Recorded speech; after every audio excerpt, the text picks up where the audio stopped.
Bom dia, a brachá que a gente vai estudar hoje é a brachá que provavelmente a maioria das pessoas, quando chegam nela, tem muita kavaná. É a brachá que a gente pede por Parnassá. Eu lembro uma vez eu estava dando um shiur na sinagoga, comentei alguma coisa de Parnassá, e a pessoa foi muito clara, ele falou, não sei vocês, mas durante a minha reza eu penso só em uma coisa. Você já pode imaginar o que ele estava dizendo. Dinheiro, Parnassá, quando a gente pede para Deus, ao ponto que se a gente for ler o Shema Israel, quando a gente tem a mitzvah, Ve'ahavta et Hashem Elokecha, amarás Hashem, o teu Deus, o que a Torá escreve?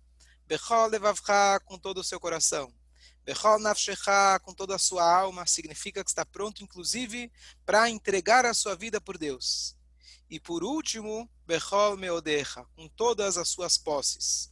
Ou seja, em último lugar, explica os comentaristas do Rashi, ele traz que às vezes as pessoas têm mais facilidade de entregar a vida do que entregar as posses. Por isso a Torá colocou em último lugar que número 1, servir com todo o coração. Número 2, até a tua vida. E sabe o quê? Até o teu dinheiro. Às vezes o dinheiro dói mais do que a própria vida. Assim a Torá colocou para a gente. Esperamos que não sejam todos assim. As pessoas se ensinam, na verdade, as crianças, que Deus nos livre, que não aconteça com ninguém, mas se você é assaltado, entrega tudo, não tenta reagir, a vida é muito mais importante. Mas, infelizmente, a Torá reconhece de que nem sempre é assim. Então, vale a pena a gente elaborar um pouquinho no sentido dessa brachá, e, especialmente, se a gente tiver a kavaná adequada, com certeza, Hashem vai escutar nossos pedidos para que todos tenhamos muita parnassá. Essa brachá, agora, é a nona brachá da Amidá. Ontem a gente estudou sobre a brachá da saúde. E hoje, em segundo lugar, a gente estuda sobre a brachá do sustento. O motivo é muito simples, se não tem saúde, não tem para que ter sustento.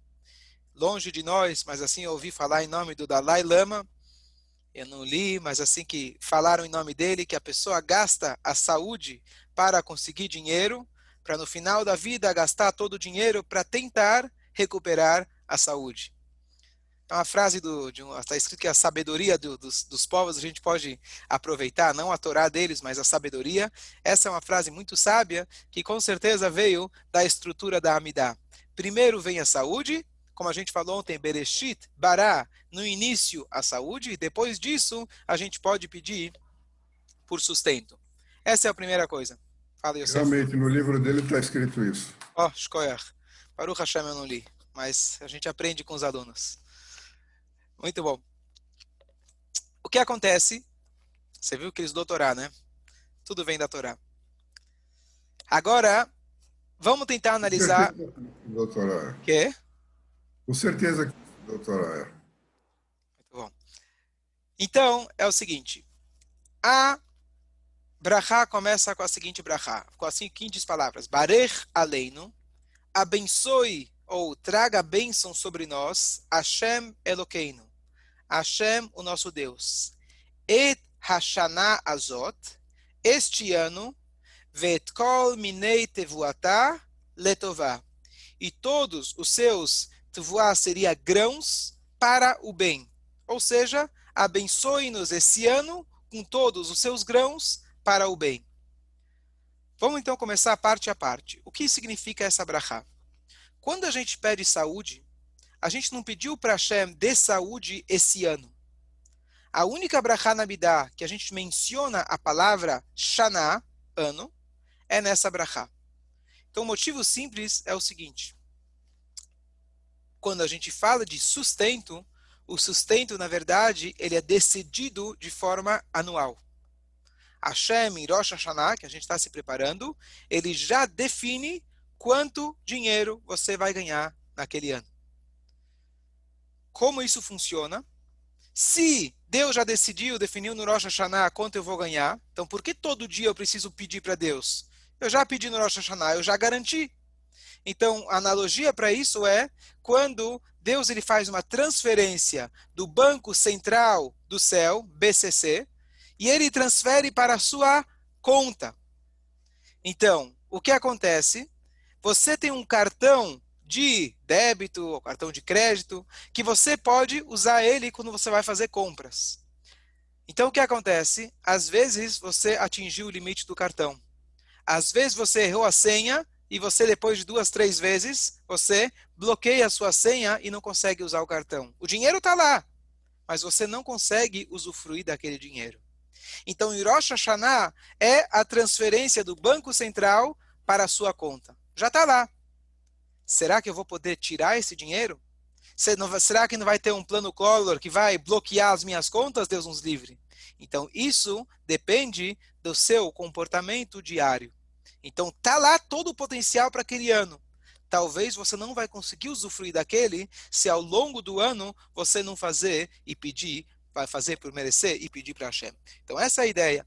E por isso, justamente, que a gente fala a palavra Shana, porque a bênção, ela é anual.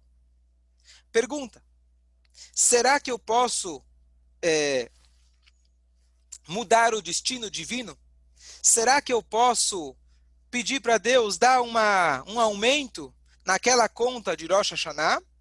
Então, em vias normais, não. A gente acredita que, com muita tefilá e etc., a pessoa pode mudar o decreto divino. Mas o ponto principal não é esse.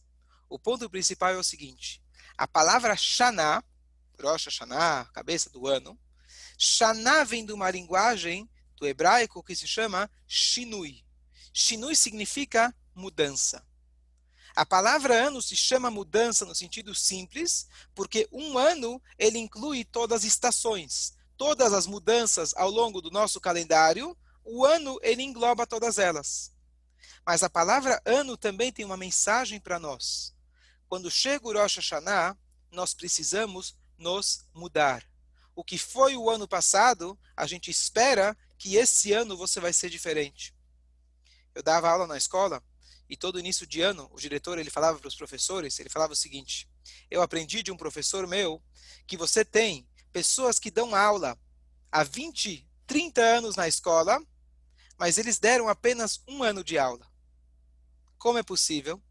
O primeiro ano, eles treinaram, prepararam as aulas, prepararam as lições. A partir do segundo ano, se ele continuou com a mesma classe, ele simplesmente repetiu as mesmas coisas ao longo dos próximos 19 anos. Ou seja, ele é um professor com um ano de experiência. Não é isso que eu espero de vocês, ele falou.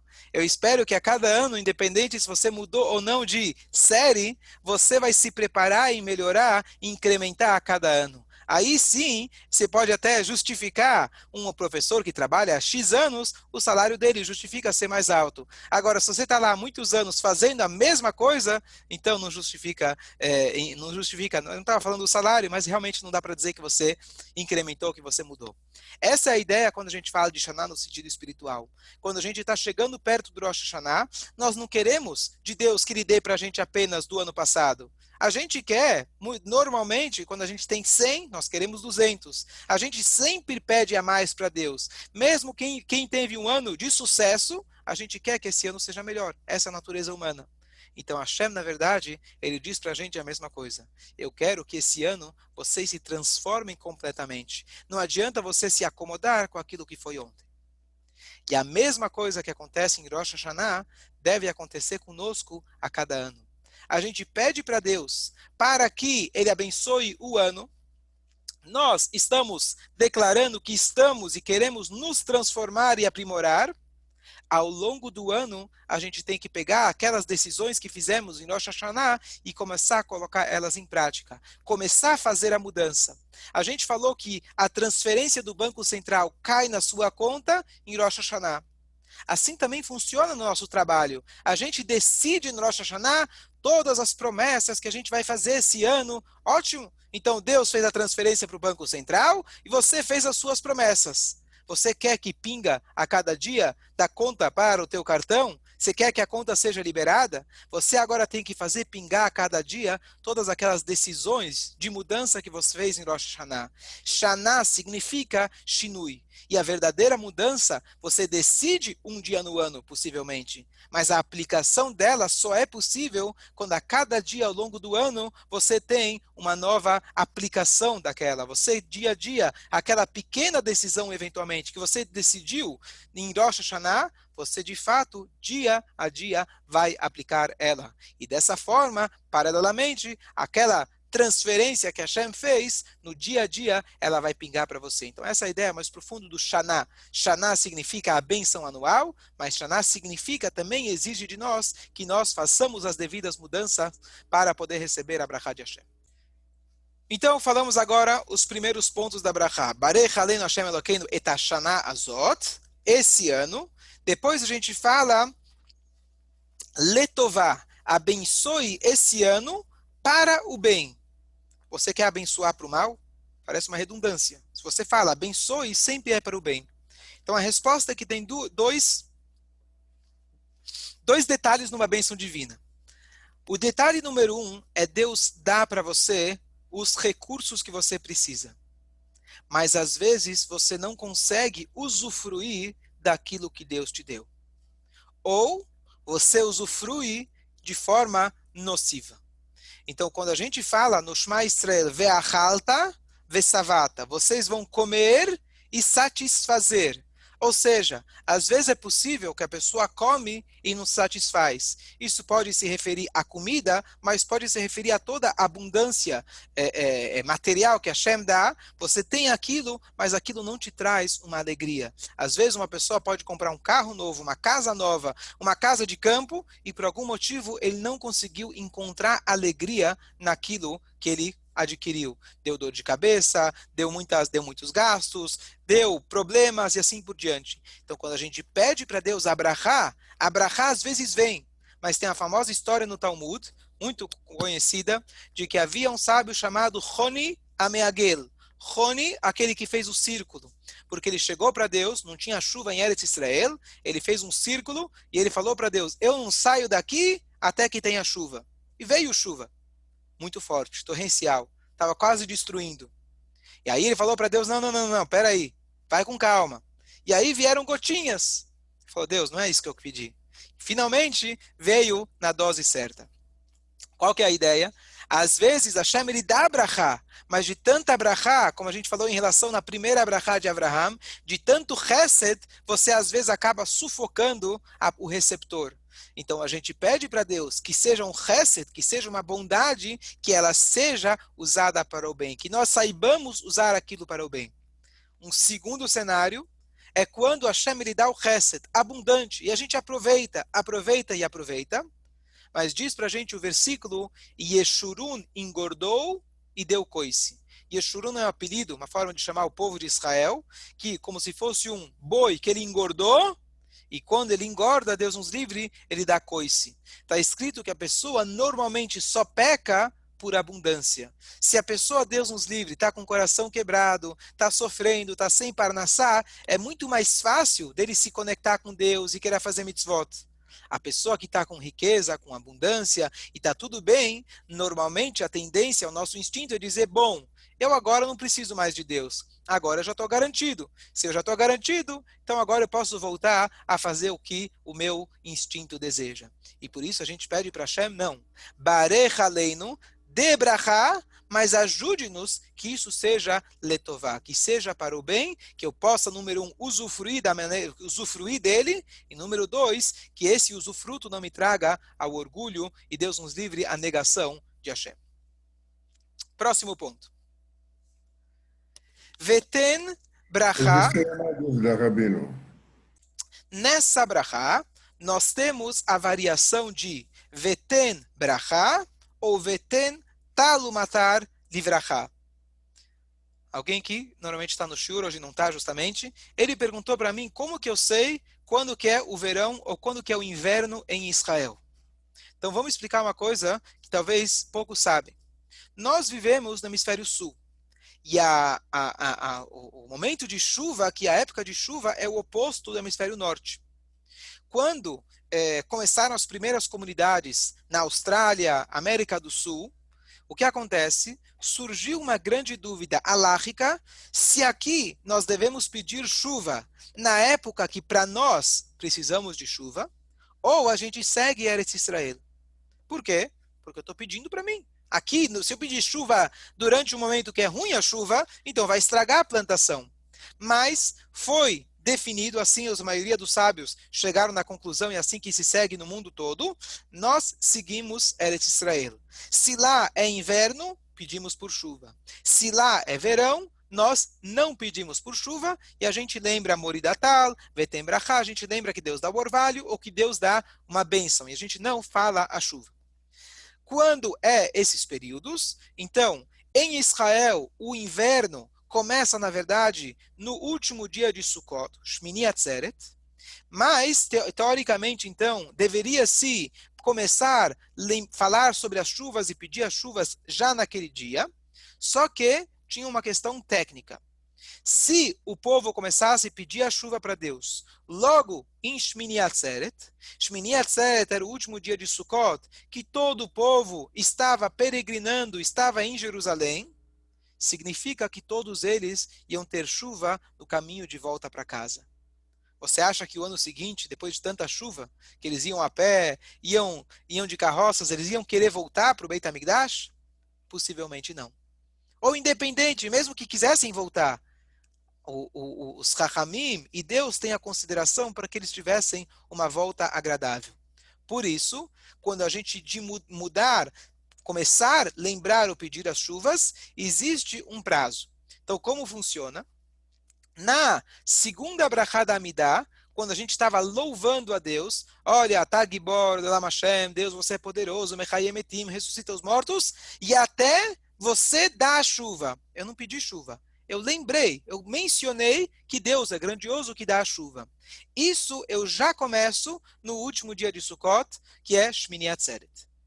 Agora, começar a pedir as chuvas, textualmente falar para Hashem de chuvas, se esperava um prazo, e se espera até hoje um prazo em Israel, um prazo de 15 dias, que é para dar o tempo para a pessoa que morava mais distante chegar até o Nehar Prat, atravessar o rio Eufrates, que seria para ele poder chegar em casa seco, sem chuva. Então a gente menciona que Deus é grande, que ele dá a chuva logo no último dia de Sukkot, e espera-se 15 dias para começar em Israel pedir pelas chuvas. Só que a gente já tem uma grande lição da consideração que o cara que mora em Jerusalém, ele poderia já, Deus, não importa, eu quero chuva, eu vou perder minha plantação por causa do cara que mora longe? Sim, todo mundo espera para pedir a chuva para Deus, para que uma pessoa não se molhe no caminho.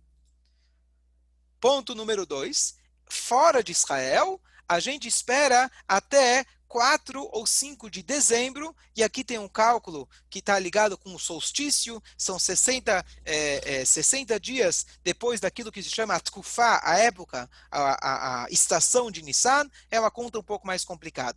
Mas a gente sempre, a cada ano, a gente anuncia quando faz a mudança fora de Israel. Quando a gente para de lembrar as chuvas e para de falar e pedir as chuvas, isso termina junto. Então vamos explicar a lógica, vai ficar mais fácil de lembrar. Lembrar as chuvas tem essa questão de eu esperar que os caras voltem para casa. Mas parar de lembrar a chuva assim que chega o primeiro dia de Pesach, que é na verdade o início do marco do verão. Então agora que entrou o verão, imediatamente eu paro tudo de chuva. E naquele mesmo dia, eu paro de lembrar as chuvas, e assim que termina o Yom Tov, que a gente volta para a Amidah normal, que nós temos essa nona brachá de Barech Aleinu, a gente volta para o Veten Brachá. Esse é o que eu queria deixar claro. Alguém perguntou em relação às estações. Tudo isso que eu falei agora está escrito no Sidur. Tem mais um ponto alárrico que é importante lembrar, que é o seguinte. Eu falei no início de que, fora de Israel, possivelmente havia uma suposição da gente não pedir por Israel e sim pedir por onde nós moramos. Se nós lemos a Halachá, existem situações que se uma pessoa, por exemplo, pediu chuva numa época que não era para pedir chuvas, a pessoa deveria voltar a Amidah. Por quê? Porque é muito grave você pedir chuvas na época que não tem chuvas. Você esquecer de pedir chuva... Ok, você esqueceu de pedir, não é tão grave. Você pedir a chuva na época do verão, você está estragando a plantação. Então isso é mais grave. Fora de Israel, as regras de voltar, eu vou falar agora só de forma geral, são muito mais lenientes ou até opiniões que não precisa voltar em algumas situações. Por quê? Porque já que originalmente existe uma dúvida se a gente deve seguir Israel ou não, se eu pedir chuva na hora errada, está errado para lá, mas está certo para o hemisfério sul. Então, muitas opiniões sustentam que mesmo aquilo que a gente estuda na Halakha, que precisa ou não voltar, na verdade, quando a gente está no hemisfério sul, a Halakha muda. Isso é uma coisa extremamente curiosa, que cabe justamente para nós que moramos na América do Sul. E eu lembro quando eu fiz o rabinato em Israel, na Austrália, justamente, o meu professor, que era um grande rabino, justamente ele me perguntou como vocês fazem no Brasil? Porque, como eu acabei de dizer, essa não é uma questão tão clara na Halakha, justamente por ter essa situação diferente do resto do mundo. É, estamos aqui com tempo limitado, eu só vou concluir com mais um pensamento em relação a essa brachá, tem muito o que a gente falar. Existe um costume de que nessa brachá, além de pedir por Parnassá, nós lembramos mentalmente sobre 3 mitzvot. Que Deus dê para a gente trigo para a gente poder fazer matzá, que Deus dê para a gente o etrog para a gente poder fazer a mitzvah em Sukkot, e que Deus dê para a gente vinho para a gente poder fazer o kiddush e as demais mitzvot. Por que isso? Quando eu peço grão, teoricamente, eu estou pedindo grão para tudo. Eu não quero só fazer a motzi no Shabbat, eu preciso comer ao longo de todos os dias. Quando eu peço para frutas, eu não quero só o etrog, eu quero todos os tipos de frutas. E assim também com o vinho. E a resposta é que se a gente pede por mitzvah, todo o resto vem automático. Isso vai de encontro àquilo que a gente falou em relação a Geulah. Lembra que a gente pode pedir para Deus a Geulah, a redenção, para me libertar dos meus problemas? Ou eu posso pedir para Deus a Geulah, porque Deus está conosco, Deus está limitado, entre aspas, no momento que a gente está exilado. Então, quando a gente pede Parnassá, sim, eu peço Parnassá, que eu preciso, eu quero ter uma vida boa, para poder melhor servir a Deus. Mas dentro disso, a gente lembra das mitzvot. Se eu pedir por matzá, eu já estou garantido que todos os grãos ao longo do ano já vão ter brachá também. Se eu pedir pelo etrog, todas as frutas vão ser abençoadas. E assim também, o vinho, ele é chamado Rosh Lamashkin, ele é a cabeça, ele é o principal de todas as bebidas, todos os líquidos. Então, se eu peço por vinho, isso está incluído todos os outros tipos de bebidas, líquidos que também são essenciais para a gente poder viver. E por último, a gente lembrar que o principal é a brachá de Hashem. O principal, Barech Aleinu, é a brachá de Deus que dá para a gente. A gente precisa sim pedir para Hashem,